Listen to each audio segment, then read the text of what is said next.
Hermanos, damos gracias a Dios por esta nueva bendición que nos concede de estar en comunión con Dios y también con nuestros hermanos y amigos a través de estos medios.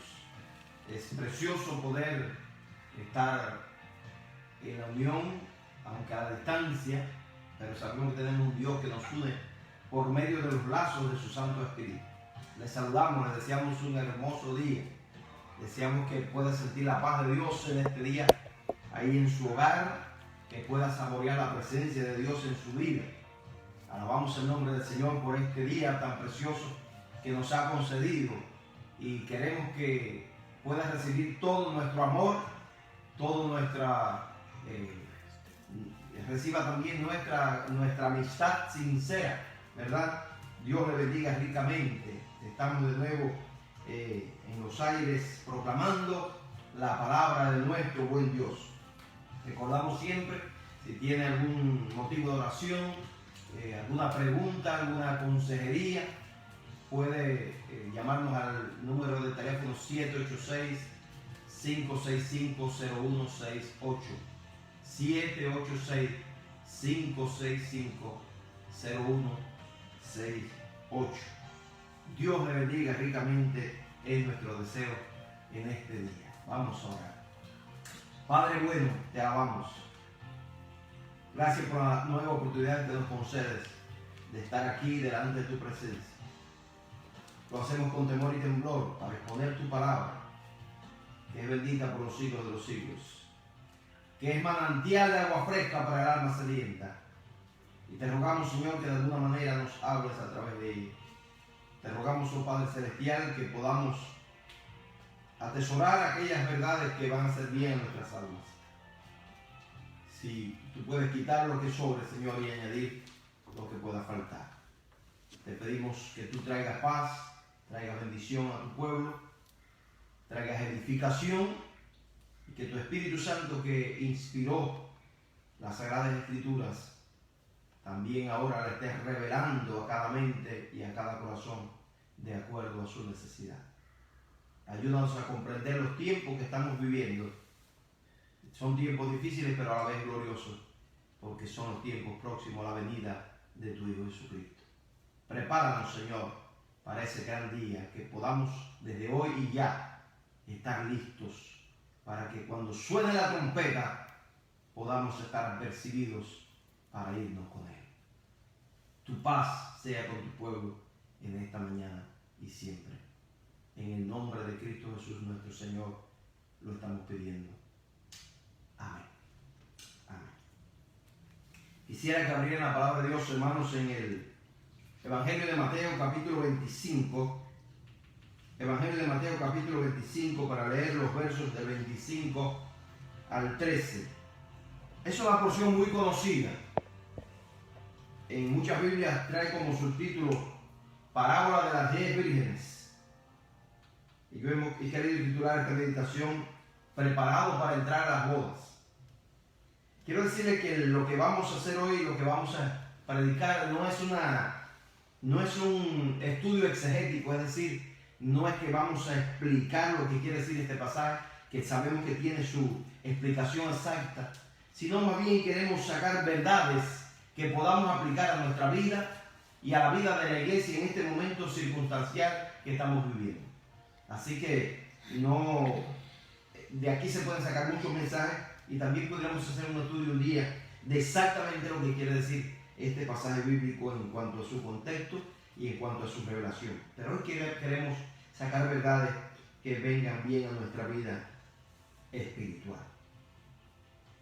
Por eso decía, hemos titulado esta meditación Preparados para entrar a las bodas. Dice la palabra: entonces el reino de los cielos será semejante a 10 vírgenes que tomando sus lámparas salieron a recibir al esposo.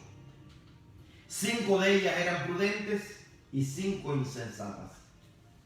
Las insensatas, tomando sus lámparas, no tomaron consigo aceite, mas las prudentes tomaron aceite en sus vasijas juntamente con sus lámparas. Y tardándose el esposo, cabecearon todas y se durmieron. y a la medianoche se oyó un clamor: aquí viene el esposo, salid a recibirle. Entonces todas aquellas vírgenes se levantaron y arreglaron sus lámparas. Y las insensatas dijeron a las prudentes: dadnos de vuestro aceite, porque nuestras lámparas se apagan. Mas las prudentes respondieron diciendo: para que no nos falte a nosotras y a vosotras, id más bien a los que venden y comprad para nosotras mismas. Pero mientras ellas iban a comprar, vino el esposo, y las que estaban preparadas entraron con él a las bodas, y se cerró la puerta. Después vinieron también las otras vírgenes diciendo: Señor, Señor, ábrenos la puerta, ábrenos. Mas él respondiendo dijo: de cierto os digo que no os conozco.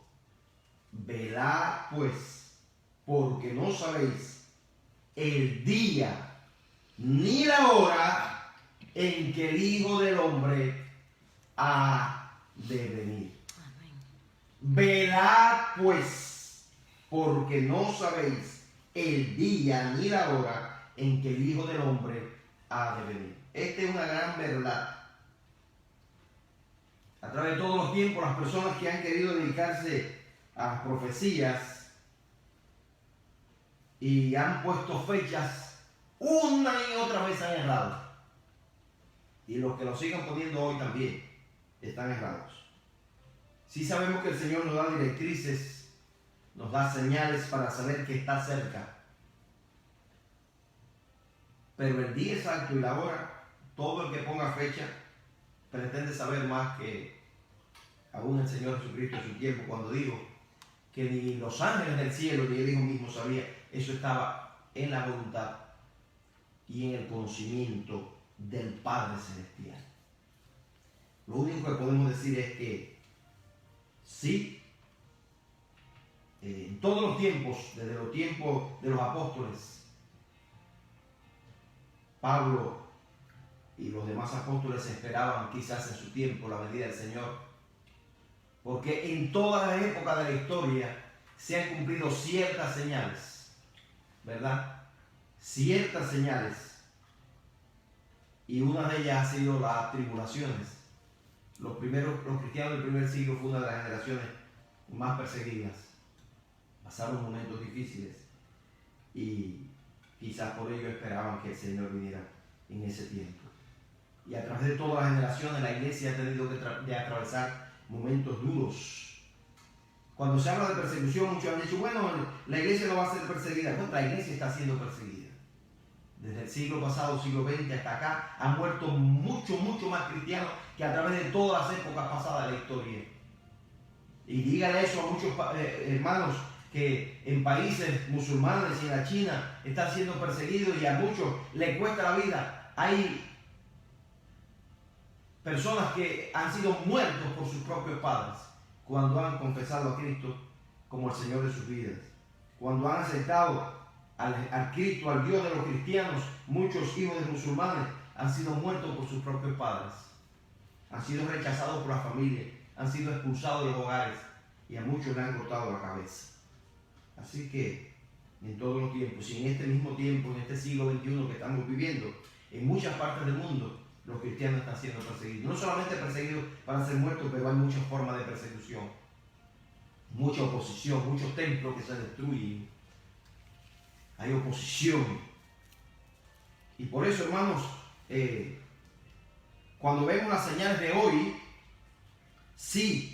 hoy sí creemos que somos la generación, porque lo que ha visto esta generación no lo vio ninguna generación anterior, y fue el resurgimiento, la higuera que ha comenzado a reverdecer. El 14 de mayo de 1948, la nación de Israel volvió a ser nación, y esta es la señal profética más segura. Israel es el reloj de Dios profético que nos señala los grandes acontecimientos del fin.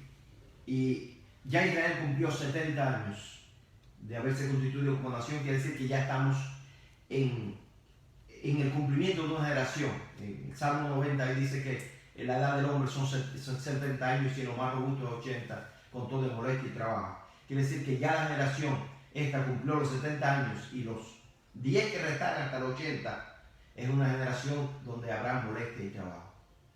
Y por eso creemos exactamente, no sabemos ni el día ni la hora, pero sí el Señor dejó señales para que supiéramos que su venida estaba cerca. Y creo que una novia, cuando una joven tiene deseo de casarse, tiene aspiraciones, si ella ama a su novio, tiene deseos, hace planes, a veces a largo plazo, a veces un poco más a corto plazo. Pero si una joven nunca habla de su boda, me parece que es que no ama mucho a su novio, ni espera ese gran acontecimiento. Por eso la iglesia, se puede ver la condición de la iglesia, se puede ver que la iglesia ama a su novio, ama el encuentro con el esposo que es el Señor Jesucristo, cuando constantemente está haciendo los preparativos, está haciendo los planes. Porque las novias se van preparando. Y a veces hasta con tiempo están buscando el vestido, están mirando a ver qué se van a poner, quieren estar preciosos ese día. Por eso dice la palabra de Dios en 1 Juan 3:3, todo aquel que tiene esta esperanza, ¿cuál es nuestra esperanza? Nuestro encuentro, nuestra unión con nuestro Señor Jesucristo, la unión de Cristo con su iglesia, ese gran acontecimiento, esas bodas del Cordero que estamos aguardando. El cristiano fiel que ama a su Señor, eso es lo más anhelado por él, más que cualquier cosa en este mundo. Por eso dice 1 Juan 3:3, todo aquel que tiene esta esperanza, en él se purifica a sí mismo, así como él es puro. Por eso dice la palabra que Cristo viene a buscar una iglesia sin mancha y sin arruga. Y este pasaje que hoy hemos leído, si pudiéramos ver desde el punto del contexto y de lo que se aplica, no está hablando exactamente ni aún de la novia. Porque estas 10 vírgenes no son la novia que está esperando al esposo. En este contexto, sino son las damas de honor. Porque ningún hombre se casa con 10 vírgenes. Y mucho menos a 5 de ellas dicen ni te conozco.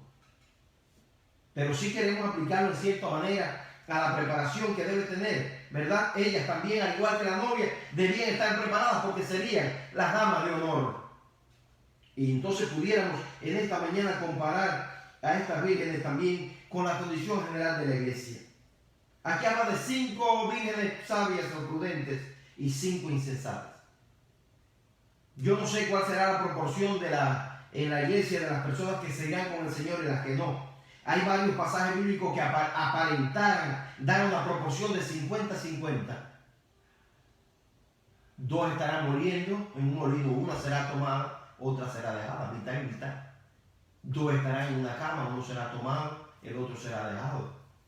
2 estarán arando en el campo, uno será tomado, otro será dejado. 5 vírgenes prudentes que entran a la boda, 5 vírgenes insensatas que se quedan. No pudiéramos hablar de una proporción exacta en cuanto a la condición de la iglesia, de los que se van y los que se quedan, pero sí, todos estos pasajes nos dicen, aunque pudieran referirse también a los del mundo que se quedan y los cristianos que se van, pero también puede hablarse, en este caso, de las 10 vírgenes son 10 que están esperando, que están aguardando. Quiere decir que estas vírgenes pudieran simbolizar de cierta manera la condición de la iglesia. Una parte, podemos decir, está preparada y otra parte no está preparada. Todos estamos esperando. Tanto los cristianos fríos o tibios como los cristianos que están en el calor espiritual, todos estamos esperando ese gran acontecimiento, pero algunos están preparados y otros no. Qué bueno que pudiéramos decir, algunos estamos preparados, que pudiéramos incluirnos todos ahí. Ese debe ser nuestra aspiración y nuestro deseo. Y por eso decía que queríamos sacar algunas verdades, ¿verdad? ¿A quién debemos agradar en este tiempo? Más que todo debemos agradar a aquel con el cual nos vamos a unir. Santiago 4:4 habla de que no debemos de adulterar con el mundo. Decía, no améis al mundo ni las cosas que están en el mundo. Almas adúlteras, ¿no sabéis que la amistad con el mundo es enemistad contra Dios? Ahí el Santiago, el apóstol Santiago, llama a la amistad con el mundo, el querer agradar más al mundo más que a Dios. Habla de que es adulterio espiritual. Y cuando Dios habla en el Antiguo Testamento de Israel como su esposa con la cual se había desposado, ¿cuántas veces le dijo? Ustedes han adulterado, porque cuando se iban tras otros dioses, estaban adulterando, estaban siendo infieles a Dios. Desde que Dios iba a establecer su pacto con su pueblo, de esta unión, y Él iba a establecer su pacto allí en Sinaí, cuando Moisés regresó con las tablas aquellas del testimonio, el pueblo estaba fornicando, estaba adulterando con otro Dios, un becerro de oro. Y desde esos tiempos, tanto la esposa, como se presenta la esposa de nuestro Dios Israel, como la novia del Cordero, la iglesia, muchas veces se ha prostituido y se ha apartado y ha amado más a los amantes que al novio, al esposo. ¿Cuántas veces la iglesia también se ha corrompido amando más al mundo, amando más los deleites que a Dios? Por tanto, hermano, nuestro tema de conversación siempre, ¿cuál será? Hablar de ese gran acontecimiento. Y es la primera verdad que podemos ver aquí en esta mañana dice, entonces el reino de los cielos será semejante a 10 vírgenes que tomaron su lámpara, salieron a recibir al esposo. Y eso nos demuestra, hermano, que en los primeros tiempos, ¿verdad? Hay momentos en que parecemos iguales, podemos aparentar que somos iguales, pero la diferencia se marcará el día que lleguen exactamente las bodas. Aquí había 10 vírgenes. Al principio no se pudiera saber la distinción de cuál estaba preparada y cuáles no. Las 10 tenían lámparas. Pero a la hora de la verdad se pudo reconocer quién eran prudentes y quién eran sabias. Porque 5 de ellas, tomando sus lámparas, no tomaron consigo aceite. Quiere decir, no es suficiente, ¿verdad? No es suficiente tomar las lámparas y tener aceite por un tiempo. Las otras llevaron, aparte de las lámparas, tomaron también aceite en sus vasijas, tenían una reserva, porque tarde o temprano la lámpara ardiendo, si se tardaba el esposo, el aceite se iba a acabar. Y como decíamos al principio, hay un momento en la historia, hay un momento que no se puede saber la diferencia entre el que está preparado y el que no está. Por eso a veces tampoco ni podemos hacer juicio nosotros. Si fuera por los hombres, las apariencias engañan. A veces diríamos, ese hombre o esa mujer tiene su vasija llena, tiene reserva, tiene la unción, está lleno del Espíritu, está, y podríamos decir el punto de vista humano, ¡qué bien está! A otros quizás pudiéramos decir, ese está seco, no tiene nada, no alumbra. Yo quiero decirle a Jesús, en los tiempos de Jesús, cuando dice que comparó el reino de los cielos también con uno que sembró en el campo buena semilla. Y por la noche vino el enemigo y sembró cizaña. Y vinieron otro día aquellos trabajadores y dijeron, Señor, ¿quiere que arranquemos la cizaña? Y dice, no, déjalo hasta el día de la siega. No sea cosa que creyendo arrancar la cizaña arranquéis el trigo. O viceversa. Si dependiera de nosotros, a veces quizás dijéramos este trigo, este cizaña. Pero la gran sorpresa en el día de la cosecha es que muchos que parecían que eran trigo eran cizaña. Y otros que quizás para nosotros eran cizaña y lo creían muerto y sin fuego. Ahí estarán. Así que no se equivoque. ¿Cuántas iglesias llenas, no podríamos decir? Dios, la iglesia verdadera tiene que manifestarse señales, maravilla y prodigio. Y cuando usted analiza, dice, han estado predicando un evangelio adulterado. En la iglesia de Apocalipsis había iglesias fuertes y el Señor dice, tú dices que eres rica, me he enriquecido, no tengo necesidad. Y el Señor decía, eres desventurada, pobre, ciega y desnuda. Y otra iglesia pequeña, se consideraba pequeña y quizás no veía su gran crecimiento. El Señor le dijo, aunque tienes poca fuerza, pero has guardado mi palabra y no has negado mi fe.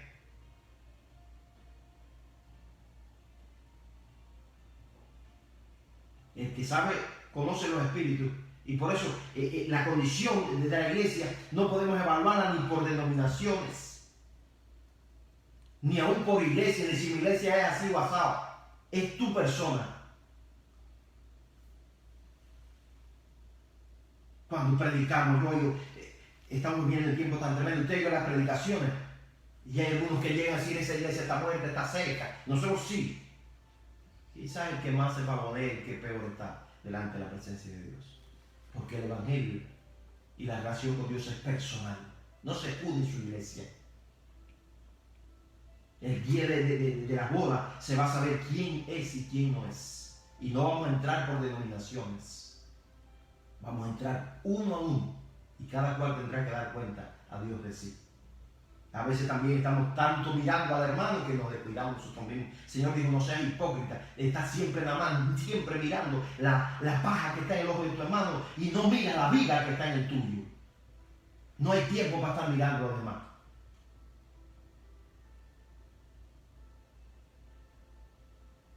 Cuando Pedro estaba allí, el Señor lo estaba llamando, miró a Juan y dijo, Señor, ¿qué va a pasar con aquel? Y el Señor le dijo, lo que yo vaya a hacer con él, en otras palabras, ¿a ti qué te importa? Sígueme tú.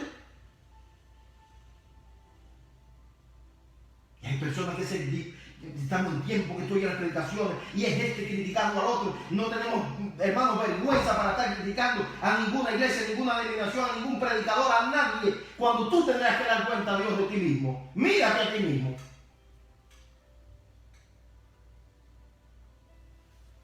Hay personas que crecen despellejando a los demás. No, tú no puedes decir quién tiene y quién no tiene. Y cuando esto puede decir, hermano, dice que había algunas de ellas que tomaron aceite y otras no. Y esto no está indicando algo, hermanos. Aunque todos tenemos aceite y pudiéramos decir que el aceite es símbolo del Espíritu Santo, todos hemos sido sellados el día que creímos en el Señor. Pero todos tenemos que tener una relación de día a día. El día que el Señor vino a ti te llenó de su presencia, pero la llenura del Espíritu Santo es una acción de día a día. Y por eso yo ponía algo aquí, la llenura de ayer no te sirve hoy. Y la de hoy no te sirve para mañana. Yo he oído personas que dicen, yo en tal tiempo tuve tal experiencia, ya que estoy así de esta manera, tengo esta unción. Mira, la de ayer, la de hace años atrás no te sirve. Jesús decía, el pan nuestro de cada día, dámelo hoy. Por eso, la relación con el Espíritu Santo que la Biblia nos manda constantemente, que es un mandato, es ser lleno del Espíritu Santo. Toda otra denominación espiritual está de más y sobra y no tiene base, fundamento bíblico. No se embriaguéis con vino, en lo cual hay disolución. Antes bien, ser lleno del Espíritu. Y usted se emborracha hoy, si no toma mañana, mañana no seguirá borracho. Eso te indica que la borrachera de la semana pasada ya no vale hoy. Eso es en sentido negativo. Exactamente es el contraste que usa el apóstol Pablo. Hay que ser continuamente lleno del Espíritu Santo. Por eso en el libro de los Hechos vemos que en varias ocasiones los cristianos que una vez fueron llenos del Espíritu Santo allá en Pentecostés, en varias ocasiones orando, predicando de tal manera se derramaba el poder de Dios. Dice, todos fueron llenos del Espíritu Santo. Y esa acción se repite vez tras vez. Porque no te vale nada el mensaje del domingo pasado. Tienes que llenarte hoy otra vez. Por eso la relación con Dios debe ser de día a día. No somos una batería que se recarga cada 7 días a la semana. El auto. Hoy en estos tiempos que los autos han estado parados se ha demostrado algo. El que no tenía buena batería, cuando pasan 3 días no arranca. ¿Por qué? Porque la batería estaba mala. Ahora el auto que sale todos los días se va recargando. Por eso algunos están en medio de semanas secos. Es una llenura de cada día. Y yo quiero decir algo. Muchos hermanos a veces que son buscadores de Dios, lo que estamos pidiendo a Dios es un avivamiento. A veces decimos, Señor, si ¿por qué yo busco no veo este derramamiento? Bueno, hay condiciones, hay etapas en la vida de la iglesia. Hay momentos que hay moveres espirituales en el sentido general de la iglesia. Ha habido mover en ciertos tiempos, ha habido ciertas etapas de avivamiento, ¿verdad? Y mientras llega ese tiempo, aún los que buscan mucho se sienten a veces frustrados porque dicen, yo quisiera ver lo mismo que se vio en otro lugar. Hay sus momentos. Dios permita que entremos en un mover espiritual donde la iglesia en este tiempo sea avivada y sea renovada. Ha habido acciones en los años 80 donde grandes iglesias se fundaron. Tristemente a veces muchos de esos hombres que en ese tiempo fueron usados después fueron cambiando su mensaje y ya se han quedado solamente con el tiesto, con el casco. Estamos pidiendo que la iglesia tenga una condición así, de tal manera que de manera general hay un derramamiento sobre todo el pueblo de Dios. De todas formas, cada día tenemos nuestro encuentro personal. Yo quiero decir, en todos los tiempos, aunque haya habido silencio, el periodo intertestamentario desde Malaquías hasta Juan el Bautista, un periodo que se le ha llamado de silencio de 400 años, no había tanta visión con frecuencia aparentemente. Yo quiero decir, nunca ha habido un tiempo en la historia donde Dios se ha quedado sin hombres y mujeres que han sido un remanente. Nunca ha habido un tiempo en la historia donde Dios no se haya revelado a su pueblo. Y alguien ha oído predicar que dice, ese fue un periodo de 400 años de silencio donde no había revelación de Dios. Eso es incierto totalmente. Donde ha habido hombres y mujeres que buscan la presencia de Dios, no ha habido quizás en la nación derramamiento general. Quizás no haya habido un mensaje profético que escribir, inspirado por el Espíritu Santo. Pero Dios siempre ha tenido hombres y mujeres que han buscado su rostro. Porque en ese periodo intertestamentario creció Ana, la profetisa que estaba en el templo, desde que enviudó de 7 años después de casada, enviudó. Y hacía más de 80 años que había enviudado. Y todos los días estaba en el templo, ayunando y buscando el rostro de Dios. Y Dios le había revelado que vería al Mesías. Allí estaba Simeón, aquel anciano, que todos los días estaba en el templo. Y Dios le había revelado por su espíritu que no vería la muerte hasta que viera al Redentor de Israel.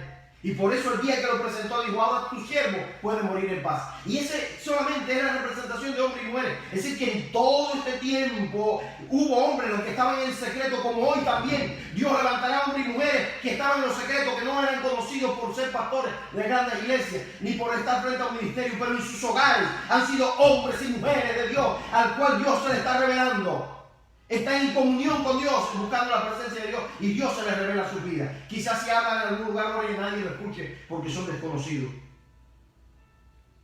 Por eso no nos tenemos que preocupar por la condición general de la iglesia, sino tenemos que preocuparnos porque nuestra vida personal esté llena del poder de Dios. Amén. Lo que Dios quiere hacer en el futuro, si va a avivar su obra de cierta manera. Lo que sí yo veo que en los últimos tiempos también el Señor lo dijo que sería el tiempo de apostasía.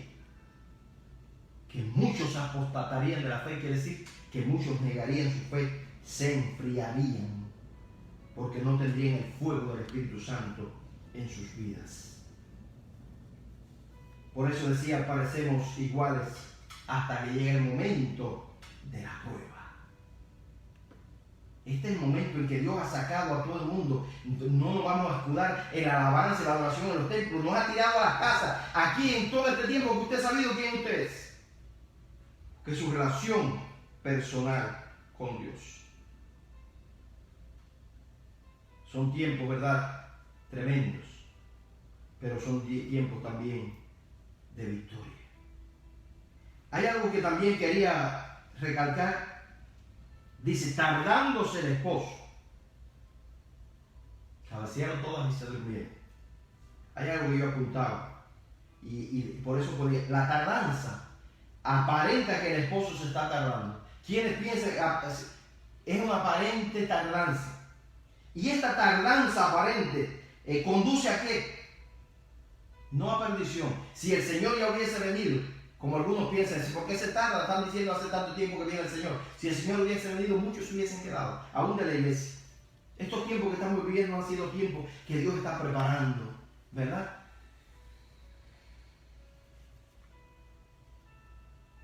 Le voy a decir, pueblo de Dios, los tiempos antes de la venida de Cristo, del Señor, dice que había tiempos de tribulación. Después que el Señor lleve a su iglesia, vienen los tiempos que en el Apocalipsis se llaman los tiempos de la ira de Dios. Los juicios de Dios sobre la tierra para la iglesia no. La iglesia no está bajo la ira de Dios. La iglesia puede estar bajo la disciplina de Dios. Es decir, los juicios de la tierra, de cierta manera, los problemas, las situaciones, para la iglesia se fortalece. Porque Dios dice la palabra que el padre al hijo que ama lo disciplina. Pero ningún padre, cuando disciplina a su hijo, el padre le da dolor cuando tiene que tomar el cinto y disciplinar a su hijo. Lo hace a veces con dolor, no lo hace con ira. Si lo hace con ira, está mal. Por eso ningún padre debe disciplinar a su hijo airado. Yo recuerdo que mi padre me disciplinaba. Y para mí eso es lo más terrible. Nunca mi padre me pegó airado. Y eso es lo que yo podía extrañar. Muchos padres cuando su hijo hace algo airado les meten un bofetón. Eso no es disciplina. Eso es una expresión de tu ira para pagarte a ti mismo. Eso no es disciplina. Pero mi padre cuando yo hacía algo muchas veces me llamaba, me daba un consejo. Y me decía de esta manera, para mí eso es tan tremendo, que eso para mí era disciplina. Dice, hijo, lo que tú has hecho, con dolor tengo que decirte, lo que tengo que disciplinar, porque te amo. Porque yo quiero que cuando tú crezcas, no solamente yo te quiera, sino que los demás te quieran. El hijo malcriado lo quieren los padres, pero los demás, las demás personas, lo detestan muchas veces. Por eso cuando usted disciplina a su hijo es para que usted lo quiera, porque siempre lo vamos a querer, pero para que los demás de afuera también lo puedan querer. Ese es el motivo de la disciplina. Y mi padre muchas veces, después de darme un consejo, orar conmigo, se quitaba su cinto y me daba una pera. Corrige a su hijo para que te dé descanso. Los hijos que no son disciplinados cuando pequeños, después ellos son los que castigan a sus padres cuando crecen. Por eso el tiempo que podamos pasar en esta tierra, donde haya aflicciones, no es jamás, podemos decir, sobre la iglesia. Ahora, después que la iglesia se vaya de este mundo, que va a pasar momentos difíciles, sí, pero siempre está la protección de Dios sobre su pueblo y tiene un objetivo purificador, porque la fe como el oro tiene que ser probada. Después sí vendrán tiempos donde la ira de Dios, a partir del sexto sello, dice que la gente dice, ay de nosotros, porque aparte viene la ira de aquel que está sentado al lado del trono de Dios. Ha llegado el día de su ira, y quién podrá sostenerse delante de él. Y clamará a la roca cubrirnos. Ay de los moradores de la tierra cuando llegue la ira de Dios. Por eso en lo que estamos viviendo ahora, alguien decía, la gente no sabe, ni los mismos cristianos, hacer una diferenciación de si es provocado por el hombre, si es un ataque del diablo o si fue Dios quien lo ha. De todas formas, lo que Dios permite, y aquí nada ocurre en este mundo sin la permisión de Dios. Y lo que haga el hombre o el diablo, si se ejecuta en esta tierra, es por permisión de Dios, pero para su iglesia redundará en bendición. Para los que aman a Dios, todas las cosas las ayudan a bien, aún las aparentemente malas. En Apocalipsis 2:10 dice, he aquí el diablo echará a algunos de ustedes en la cárcel. El diablo. Y tendréis tribulación por 10 días. Eso no indica que el tiempo de la tribulación del pueblo de Dios es por un tiempo. Ahí cuando dice 10 días está diciendo un tiempo marcado. Pero sé fiel hasta la muerte, y yo te daré la corona de la vida. El diablo puede hacer cosas con nosotros y nos puede atormentar y atribularnos, pero esa tribulación es pasajera. Triste es la tribulación y la ira que vendrá sobre los hijos de desobediencia, porque esa ira y esa sí es eterna. Gloria a Dios cuando Dios nos disciplina temporalmente, pero tenemos una gloria eterna. Y por eso decimos que la tardanza es aparente. ¿Por qué? Y esa tardanza conduce ¿a qué? A salvación. Dice, el Señor no retarda su promesa. El esposo aparentemente tarda en venir, pero es con un propósito. El Señor no retarda su promesa, según algunos la tienen por tardanza, sino que es paciente para con nosotros, no queriendo que ninguno perezca, sino que todos procedan al arrepentimiento. Es el tiempo que si hemos estado fríos, nos arreglemos con Dios. Pongamos nuestra lámpara a funcionar, nos llenemos del Espíritu Santo de Dios y comencemos a brillar en este mundo. Como decimos el miércoles, en medio de una generación en la cual resplandecemos como luminares en el medio del mundo. Hoy, hermano, el Señor no se tarda, sino que es paciente. Ha tenido paciencia porque no quiere la perdición del hombre. Aún si hubiese venido ayer o la semana pasada o antes de comenzar esto, hubiese venido por su iglesia, muchos se hubiesen quedado. Muchos. Qué triste, ¿verdad? Hay otra gran verdad. Dice que, y tardándose el esposo, cabecearon todas y se durmieron. Llega el cansancio, llega muchas veces el desánimo. ¿Cuántos miembros de la iglesia están desanimados? Sin deseo de trabajar.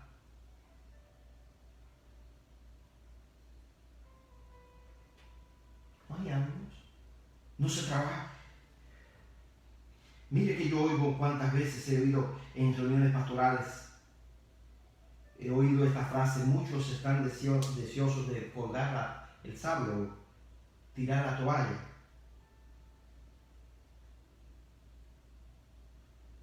Nunca mi pasión por el Señor ha menguado. Mi mayor anhelo es servir a mi Dios. Y lo que hago, lo hago con gozo. Lo que Él diga. No hay nada que me pueda enfriar, ni la condición de los demás me puede enfriar a mí. Predico cuando hay dos personas con la misma pasión, que si hay 1000 o 2000 o 3000 o el mundo entero. Si uso estos medios, no es porque me agrada, no me gusta la popularidad. Lo tenemos que hacer y es bueno para que el evangelio se dé a conocer. Pero hay muchos que están interesados nada más que si le dan like, que sí, que si no. No, el mensaje a veces no te va a dar like, lo que te quisieran matar, porque a veces el mensaje es lo que mortifica. No siempre el mensaje es agradable, a veces nos meten el dedo en la llaga y nos hacen sangrar. Pero gloria a Dios. Porque la enfermera, cuando vamos allí, nos vamos a curar. Si es mamá o papá, le pasamos algo por arriba, un ungüento, pero la enfermera nos quita aquello y nos saca la carne y nos hace brotar la sangre para que se vaya la infección. Y muchas veces el cirujano tiene que hasta amputar la pierna para que el resto del cuerpo no se pierda. Dios a veces tiene que cortar. Dice que a la rama que dé fruto, la limpiará, la podará para que dé más fruto. Un día, el día de la siega, el que no dé ninguno será cortado y será echado al fuego, tristemente. Pero si tú das fruto, tú ves que te están cortando, estás sufriendo, está pasando, ¿verdad? Y yo doy gracias a Dios por los cristianos que están en cierta manera inconformes porque quieren más. Pídale al Señor: sí, sigue cortándome, Señor, sigue cortando, sigue podando, porque quiero dar mucho más fruto. Y por eso digo, en esta gran verdad, llega el cansancio, el sueño, la condición hoy, quizás. Vemos aquí que previo a la venida del esposo, todas durmieron. Esto nos habla de la condición de la iglesia en los días previos a la venida de Cristo. De cierta manera, la condición general de la iglesia en este momento, general, no de los cristianos particulares que están en el fuego, están buscando de Dios, pero de cierta manera la iglesia estaba acomodada, estaba cómoda, aunque algunos lugares están siendo mortificados, pero la iglesia estaba en una posición cómoda, tranquila. El evangelio no está costando muchas veces. Por eso decía David, cuando tenía que ofrecer el sacrificio por la mortandad que estaba viendo allí, y quiso ofrecer el sacrificio, y Araúna le dijo: toma los animales y toma. Digo: no, yo no ofreceré sacrificio a Dios que no me cueste nada. ¿Qué te está costando en este tiempo ser fiel a tu Dios? Una iglesia dormida quiere decir una iglesia que está cómoda.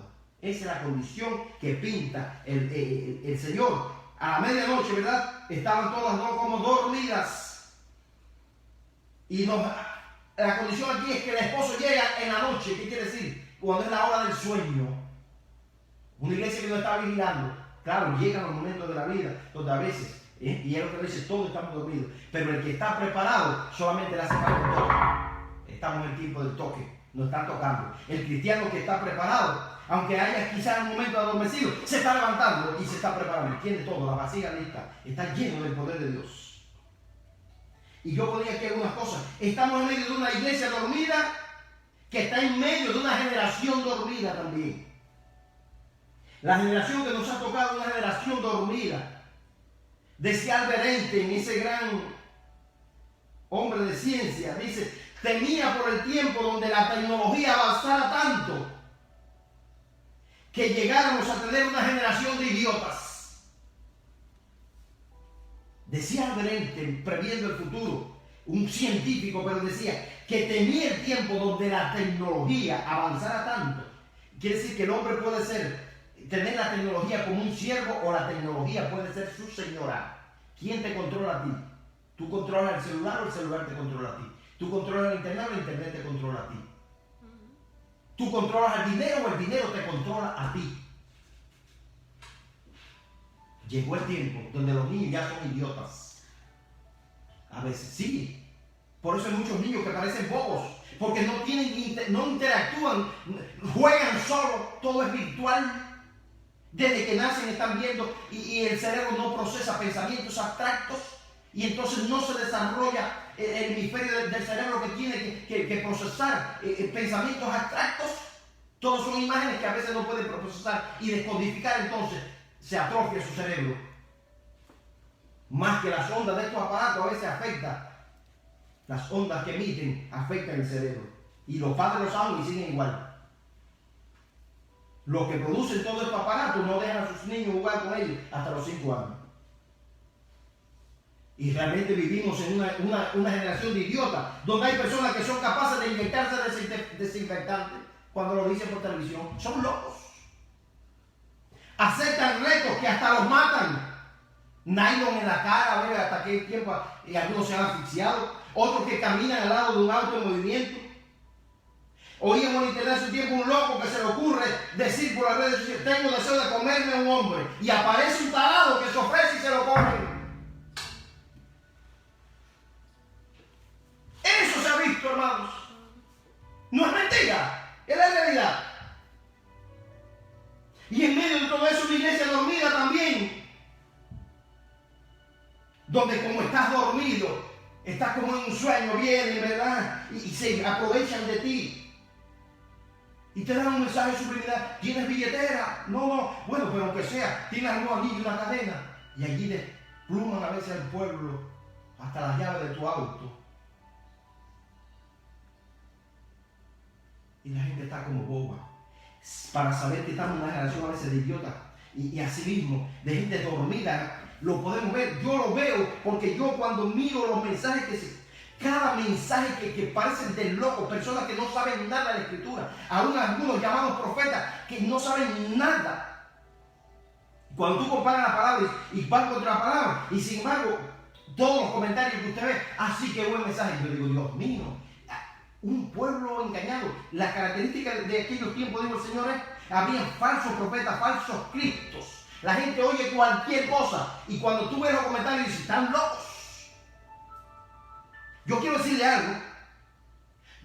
Usted está predicando la palabra. Este mensaje puede ser que lo escuchen 100 personas. Póngale un título sensacional: última revelación. Nada más póngale así, para que usted vea que se vuelve viral. Son miles la persona, porque hay conversión de oído. La última noticia, así sea una falsa profecía, pero póngale algo sensacional: vendrá el Señor 2020, profecía para los últimos tiempos, el gran conocimiento. La gente está loca por oír algo nuevo, tan como allí, como que hay gente, ¿verdad?, que no se preocupaba sino por oír algo nuevo. Predícale la palabra. No, ese mensaje no, eso no sirve. No, ¿qué va? Habla de que tuvo un sueño anoche para que usted vea. Y no digamos que Dios no da sueños ni revelaciones, y lo está haciendo. Pero busque usted con Dios para que nadie lo engañe. Porque dice el Señor: mira que nadie me engañe. Porque lo que iba a pulular en este tiempo serían personas. Yo digo que de los grandes pecados que yo pueda ver, para mí lo más terrible es que una persona, para mí lo más terrible, la falta de temor más grande, es que una persona se atreve a decir: Dios me habló, Dios me dijo, y sea mentira.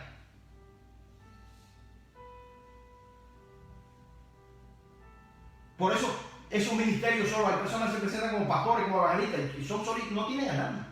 Y quieren que las iglesias no se abran para eso mismo, para ellos vivir de las redes sociales, que les den dinero. Y a veces son mensajes inventados, no tienen congregación. La profecía tiene que ser juzgada por 2 o 3 en una congregación.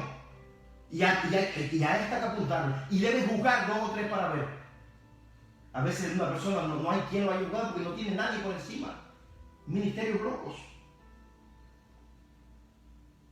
Y la gente lo escucha. Ahí sí. Eso es lo que le gusta a la gente.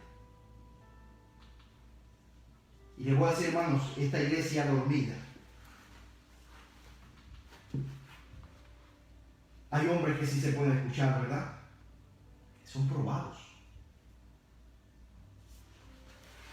Yo escribí algunas cosas del libro de David Wilkerson que se llama La Visión de Dios, que tuvo alrededor del año 1973, hablando de las características de la iglesia en los últimos tiempos. Yo quise escoger algunas. Dice que en los últimos tiempos Satanás va a venir como un ángel de luz, que pocos van a entender lo que le está ocurriendo. Él va a camuflar sus actividades y tratar de engañar a los cristianos con tentaciones que son legítimas en sí mismas, pero si se abusan de ellas se tornan reprobables. Eso lo dijo el 73 y fue la generación que vino después. La tentación número 1 para los cristianos será la prosperidad, una de las grandes tentaciones de los últimos tiempos. La Biblia advierte que en los últimos días muchos cristianos se volverían ricos, tibios, prósperos y no necesitarían de nada. Y él veía en su visión, como en los tiempos antiguos, cuando Dios le dijo a Satanás, ¿de dónde viene Satanás? Dice, de andar en la tierra. ¿No has considerado a mi siervo Job? Porque no hay otro como él. Sí, pero ¿sabe por qué Job te sirve? Porque lo tiene todo. Quítale todo para que tú veas que él mismo, cuando no logró eso, le quitó la salud. Pero la visión de los últimos tiempos sería todo lo contrario. Dios le pregunta a Satanás de dónde viene. De andar a la tierra, de recorrer. Y Dios le dice, ¿no has visto a estos cristianos postreros? Que son fieles a mí. Cuán temerosos son, cuán rectos, cuán consagrados y amantes de Cristo. Y cómo tratan de apartarse del mal. Entonces Satanás responde a Jehová, sí, pero haz a estos cristianos prósperos como Job. Permítele construir elegantes casas, dale carros nuevos, automóviles finos, todo el dinero, todos los artefactos que necesitan, abrúmalas de equipos de acampar, de lanchas, de viajes por el mundo, ropa fina, comidas exóticas. Dale todo eso. Dale cuenta de ahorro. Y entonces verás como muchos, no es que van a renegar de ti, pero te van a abandonar. Se volverán autosuficientes. Y muchos, su buena ropa, sus motocicletas, toda clase de bienes materiales, llegan a ser para esos cristianos un impedimento mayor, un impedimento mayor que las drogas, que el sexo o que el alcohol. Porque muchos cristianos saben que esas cosas no son para un cristiano. Y dicen, muchos de esos cristianos quedarán apegados a las cosas materiales y obsesionados por ello. Se van a volver miserables y totalmente descontentos a pesar de que lo tengan todo. Serán atacados por la manía de seguridad. Dice, manténlos haciendo dinero, comprando todos los muebles nuevos, adquiriendo casas más grandes, comprando 2 o 3 carros, comprando, plantando, vendiendo, casándose y divorciándose. Manténlos así. Esa es la gran visión de los últimos tiempos. Encamínalos a ser amadores de sí mismos y irán encaminándose vez tras vez al naufragio por su excesivo amor al placer, al dinero, a las comodidades. Y en su segunda visión decía, vas a encontrar cristianos que no encuentran placer ni en las drogas, ni en las relaciones sexuales ilegítimas, ni en el alcohol, ni en el tabaco, ni en las obscenidades, ni el diablo. La mayor parte de estos placeres carnales ofende al cristiano y causa repulsión en él. Pero dice, pero veo a millares de cristianos sentados en teatros, exponiéndose a la influencia degradante que antes aborrecía. Esto no se ha entregado a ningún placer en particular, pero se ha acomodado muy bien a su afición, a las películas picarescas, a las fiestas muy concurridas, a las reuniones sociales y a saborear el buen vino. Estos cristianos aman a Dios realmente, pero aman más sus placeres y en realidad no son pecadores delante de Dios, sino simplemente desconocidos por Él.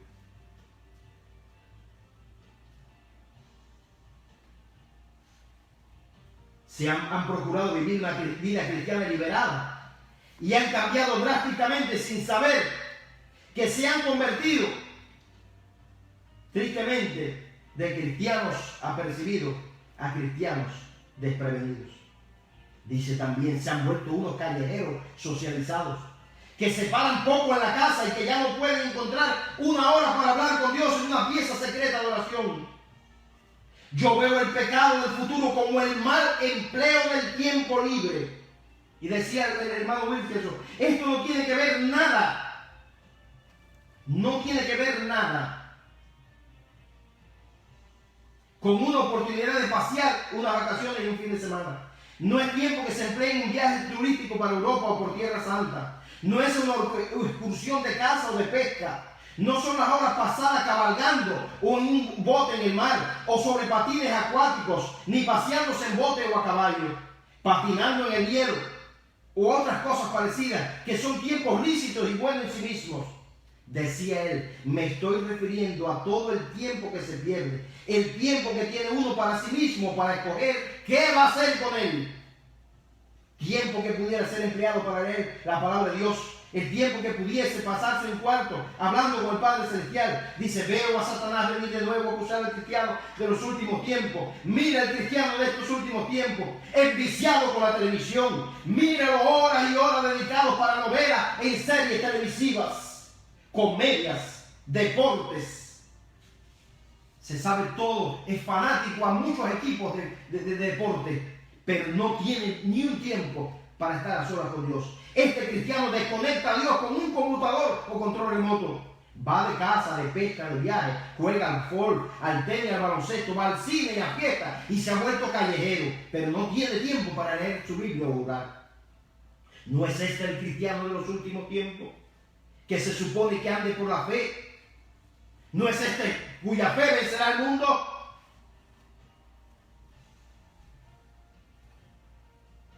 El cristiano de los últimos tiempos no deshonra su cuerpo, no satisface su carne, ni siquiera blasfema el nombre de Dios. El pecado más grande contra Dios ahora es simplemente ignorarlo a Él. La generación de Noé estaba tan enamorada del placer de comprar, de vender, de plantar y de amarse que no comprendieron hasta que vino el diluvio y se los llevó a todos. Este es el pecado de los últimos tiempos. Una iglesia que se ha dormido. Pero pronto se oye el clamor que dice, a la medianoche se oyó un clamor. Aquí viene el esposo, salid a recibir. Damos gracias a Dios que se está oyendo el clamor. Dios está despertando y le está diciendo a su iglesia, se acerca el momento. Hay clamores, sí, mucho. El clamor implica muchas veces llanto, dolor, desesperación. Pero se está oyendo porque el esposo ya viene. El esposo vuelve. Y esa es la gran realidad que tenemos, que el esposo, aunque aparentemente tarda, es seguro que viene. ¿Sabes lo que es estar desapercibido? Mira un pueblo ahí, el pueblo de Israel todavía está esperando a su Mesías. Ya Jesús vino hace casi 2000 años y todavía lo están esperando. Fíjense, estamos preparados. A los suyos vino y los suyos no le recibieron ni le reconocieron. Así mismo va a venir el Señor y muchos que son aparentemente su pueblo no se podrán ir con Él porque no están preparados. Pero ya se está oyendo el clamor. A la medianoche, quiere decir, hermano, la medianoche significa el momento en que a veces menos estamos preparados. Es el momento del sueño. Por eso es tiempo de estar, dijo el Señor, el Hijo del Hombre vendrá a la hora que no pensáis. Y es peligroso esperar hasta el último momento. Cuando se vio que venía el esposo, dice: salid a recibirle. Entonces todas aquellas vírgenes se levantaron, arreglaron sus lámparas. Pero las insensatas dijeron a los prudentes: dándole vuestro aceite, porque nuestras lámparas se apagan. No se habían dado cuenta que había pasado la noche, y el aceite que un día echaron su lámpara ya se había agotado y no tenían reserva. Dice la palabra, eso lo que nos está diciendo es: tenemos que estar preparados para el día malo. Tenemos que tener el aceite hoy. Quizás el día que queramos buscar el aceite, entonces no hay. Hay que prepararse cuando hay. Muchos después correrán de aquí para allá. Cuando se le vaya el esposo, no sé dónde van a buscar, porque será triste, ya será tarde. Es peligroso esperar hasta el último momento, porque puede ser demasiado tarde, porque mientras ella iba a comprar, vino el esposo. Mas las prudentes respondieron diciendo: para que no nos falte a nosotros y a vosotras, id más bien a los que venden y comprad para vosotras mismas. Eso nos indica algo, hermanos. Ni la salvación ni la unción es transferible. No te sirve la unción de tu esposo, de tu esposa, de tu papá, de tu hermano, de tu hijo. Nadie te puede dar lo de él. Yo no te puedo dar lo mío, aunque yo quisiera. Un padre no puede salvar a un hijo que quiera. Simón creyó una vez, aquel mago, cuando vio que los apóstoles hacían milagros y imponían las manos sobre las personas en aquel tiempo y recibían a las personas el Espíritu Santo y veían las maravillas que se hacían. Simón, de ahí viene la simonía, aquellos que quieren comprar los dones de Dios. Y dice que Simón ofreció dinero: dame también de ese poder. Perezca tu dinero contigo. Vivimos en tiempo de la simonía también. Yo he oído personas diciendo: la salvación de tu hijo, pon una ofrenda para que tu hijo se salve. Comprando la salvación de los muchachos. Quieres un milagro, deposita el dinero y después tendrás el milagro. Se ha comprado también. No, las cosas de Dios no se pueden comprar con plata. A Dios no se soborna con dinero. Las ofrendas que damos a Dios es por agradecimiento, por gratitud a Dios. Le traemos nuestras ofrendas, nuestro diezmo. Pero no es que se puede comprar nada, ni la salvación de nuestra familia. Si fuera así, muchos estarían dispuestos a pagar mucho. Por eso hay muchos almas que han sido, es como meten a Dios en deuda. Como que Dios está comprometido después que se dio la ofrenda a hacer la sanidad o el milagro, o a salvar al esposo, a la esposa o al hijo. No, las cosas de Dios no se compran. Yo no te puedo dar mi aceite. Yo puedo orar, sí. A veces la unción de un siervo bendice de cierta manera a los demás, porque si tiene un don, Dios puede ministrar a través de él. Pero la relación con Dios de él no te la puede dar a ti. Yo no te puedo hacer santo, yo no te puedo dar poder a ti. Busca tú, tienes que comprar, tienes que buscar tu propio aceite, y es tu relación estrecha con Dios. Vayan para que no nos falte a nosotros ni a nosotros. Ustedes tienen que buscar su propio aceite, ustedes tienen que buscar su propia unción. Y decía que es peligroso llegar hasta tarde. ¿Por qué? Porque mientras ellas iban a comprar, vino el esposo, y las que estaban preparadas entraron con él a la boda y se cerró la puerta.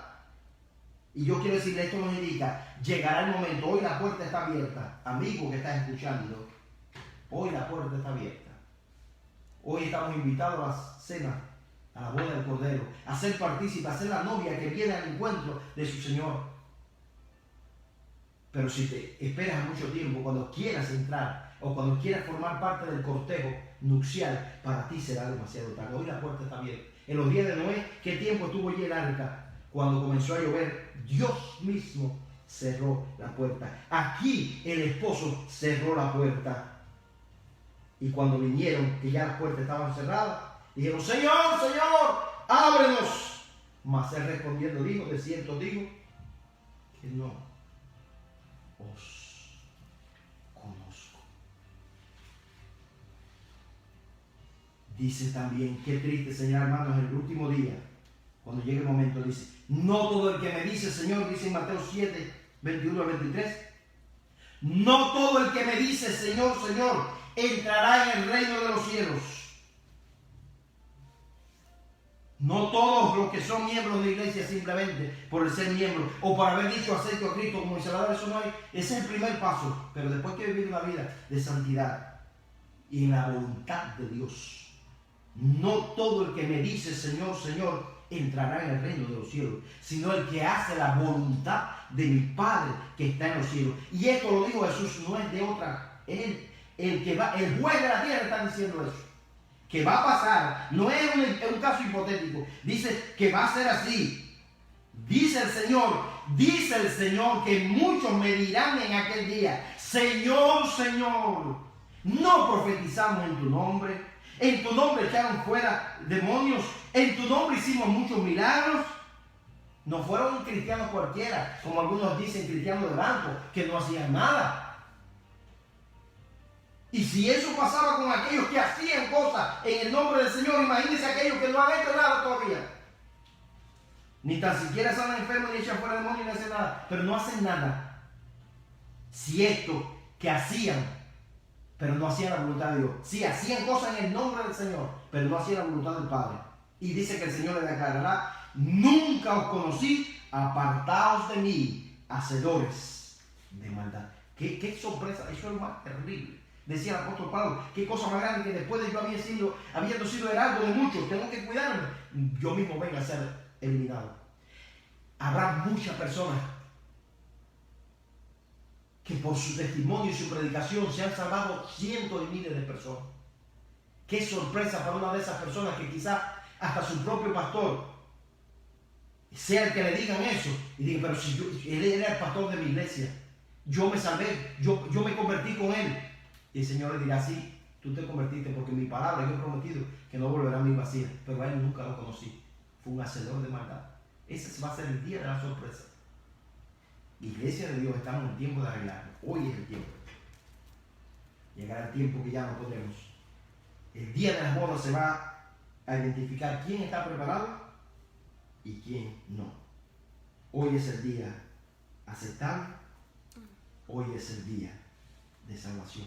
Cristianos, vamos a prepararnos. Le está hablando aquí a los que están esperando entrar a las bodas. Dice Pedro: si el justo con dificultad se salva, ¿dónde aparecerá el impío y el pecador?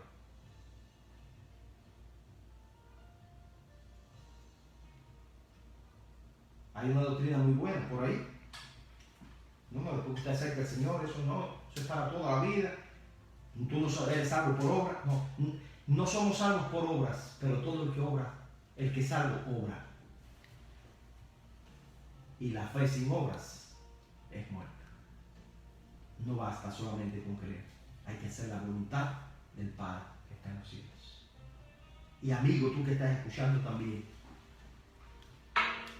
dice la palabra que los primeros serán postreros. Aquí no importa el que lleva 40 años en la iglesia o tú que te conviertas hoy. Aquí no hay privilegio. Tanto derecho tiene el niño que nace hoy como el que nació hace 20 años. No estás pensando si lleva, aquí no tengo más privilegio, yo si tengo muchos años. El que se convierte hoy tiene el mismo privilegio y va a entrar. El ladrón entregó su vida a Cristo en la cruz. El último día, en la última hora y el último minuto lo aprovechó y el Señor le dijo: de cierto te digo que hoy estarás conmigo en el paraíso. Si estás en el hospital o estás en tu casa, estás enfermo o no estás enfermo, tú no sabes cuál es el momento, o te caes allí en la ducha, no importa. Cuando tú tienes a Cristo como su Salvador, lo reconoces, tienes vida eterna, aunque sea hoy, en el último instante. Pero hemos hablado también de aquellos que por años llevamos y podemos estar dormidos. Pero hay oportunidad tanto para el cristiano que se ha enfriado como para aquel que no ha tenido un encuentro con Cristo todavía. Hoy es el tiempo aceptable. Hoy es el día de salvación. Recuerda esto: el Señor no retarda su promesa como algunos la tienen por tardanza, sino que es paciente para con nosotros, no queriendo que ninguno perezca, ni los que estamos en el camino fuera de su voluntad, ni los que están en el mundo lejos de Dios, no queriendo que ninguno perezca, sino que todos procedan a arrepentimiento. Quiere decir que la paciencia de Dios es para salvación y por amor. Y voy a orar en este momento. Amigo, para tú ser un hijo de Dios, Simplemente tienes que decirle a Jesucristo: Señor, venga a mi corazón, yo te abro las puertas de mi corazón, te recibo como el Salvador de mi vida, quiero ser tu hijo. Dice la palabra que los que creen en Cristo le dan derecho de ser llamados hijos de Dios. Y después buscará la forma de comunicarte con otros hermanos en la fe y continuar en la vida cristiana, tener la palabra de Dios, nutrirte, orar, que es hablar con Dios, tener relación personal y estrecha con Él. Cuando tú la reconoces, dice que tienes vida eterna. Y cristiano, si estás frío, te hace falta un toque de Dios. Si el Señor ha hablado a tu vida, a mí me ha hablado. No porque yo lo esté exponiendo, no es para mí. Yo no estoy señalando aquí. No es, a veces predica como que los demás. No. Es para mí. Es para nosotros. La palabra va a ir hiriendo desde adentro hacia afuera. Al primero que hiera, el que responde. Arregla tu cuenta con Dios. Mañana puede ser tarde.